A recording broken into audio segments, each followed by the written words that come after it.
An EU civilian mission to the Armenia-Azerbaijan border met today with Armenian Defense Minister Suren Papikyan. Papikyan wrote on Facebook that during the meeting the objectives of the mission were presented and the technical and organizational issues of the mission were discussed. An agreement to send an EU mission to Armenia was reached on October 6th in Prague during a four-way meeting between Armenian Prime Minister Nikol Pashinyan, Azerbaijani President Ilham Aliyev, French President Emmanuel Macron, and European Council President Charles Michel. The mission will last for a period of 2 months maximum. The purpose of the mission will be to build trust and, through its reports, support the border commissions. The statement adopted as a result of the meeting read, "The official press release states that the mission will consist of a maximum of 40 observers experts who will observe, analyze, and report on the situation in the region."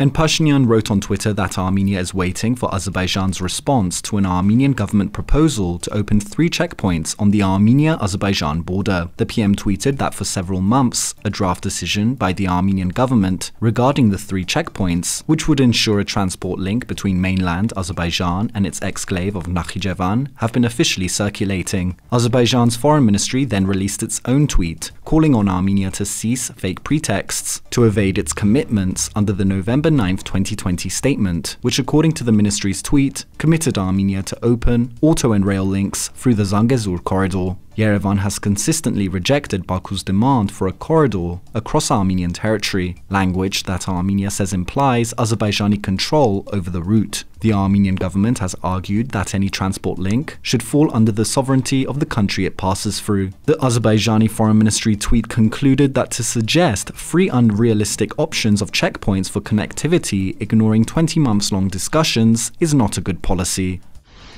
And Armenia's defense ministry reported that Azerbaijani forces fired in the direction of Armenian positions on October 16th at around 6:45 p.m. According to the ministry's statement, Azerbaijani units opened fire in the eastern section of the border, but the situation is now relatively calm. No casualties were reported.